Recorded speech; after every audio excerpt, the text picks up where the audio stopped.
Kita mulai informasi pertama, Mirsa. Diduga pengemudi kurang waspada saat berkendara. Sebuah minibus tertabrak kereta api penumpang jurusan Rangkas Bitung Merak di perlintasan tanpa palang pintu Cilegon, Banten.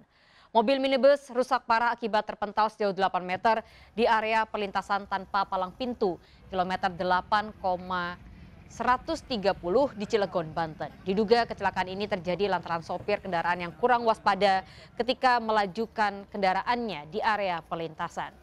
Sebelum kejadian, mobil dari arah terminal Seruni ini hendak menuju jalan raya. Meski sirine kereta berbunyi dan ada teriakan warga, namun diduga pengemudi tidak mendengar hingga tabrakan pun tak terhindarkan. 3 orang penumpang dalam mobil yang merupakan karyawan perbankan selamat dan hanya mengalami luka ringan.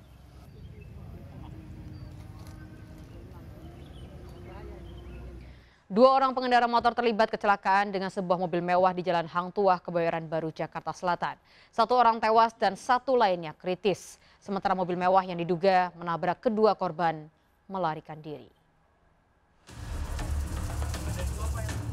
Pengendara motor tanpa identitas ini meninggal akibat menjadi korban tabrak lari sebuah mobil di Jalan Hang Tuah, Kebayoran Baru, Jakarta Selatan, Kamis dini hari.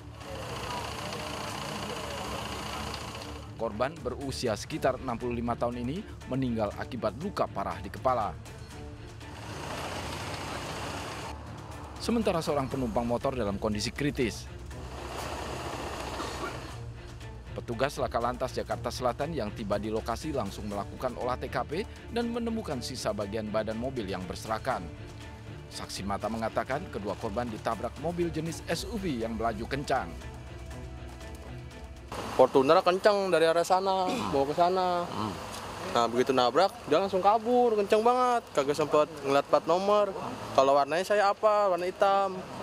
Korban ada 2. Iya.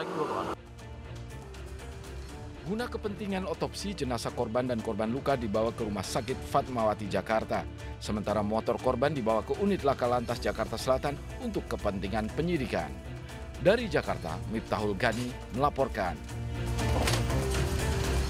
Ke informasi lainnya, pemirsa, puluhan nasabah yang kebanyakan kaum ibu menggeruduk kantor Koperasi Simpan Pinjam BMT Taruna Sejahtera di kawasan Ungaran, Kabupaten Semarang, Jawa Tengah.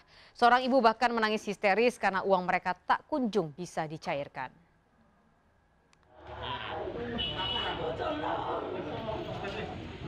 Mendapati uangnya tidak kunjung bisa dicairkan, seorang ibu menangis histeris hingga terjatuh. Sementara puluhan nasabah lainnya terduduk lemas. Mereka kecewa lantaran pihak Koperasi BMT Sejahtera tidak kunjung mencairkan uang nasabah. Padahal sejak tahun lalu pihak Koperasi menjanjikan akan mengembalikan seluruh uang nasabah. Namun hingga kini belum juga ada kejelasan. Puluhan nasabah ini bahkan nekat menggeruduk kantor Koperasi BMT Sejahtera di kawasan Ungaran, Kabupaten Semarang, Jawa Tengah. Seorang nasabah bahkan mengaku sudah 10 kali mendatangi kantor Koperasi namun tidak pernah membuahkan hasil. Ia kecewa uang milik 64 warga yang dititipkan padanya untuk ditabungkan ke Koperasi tidak jelas keberadaannya sejak tahun lalu. Berapa? Mau lebaran. Mulai lebaran? Ya, mau lebaran yang tahun yang lalu. Tahun yang lalu. Sudah. Karena gini, itu kalau lebaran itu kan uang saya bagikan ke yang nabung pada saya. Nah, saya ngambil dari sini, setelah itu saya berikan kepada yang nabung pada saya. Nah, tahun itu sama sekali tidak cair. Sampai pada saatnya, baik kami selaku pengacara maupun klien kami selalu diberikan janji-janji yang intinya akan menjual aset. Namun sampai saat ini semua tidak terrealisasi.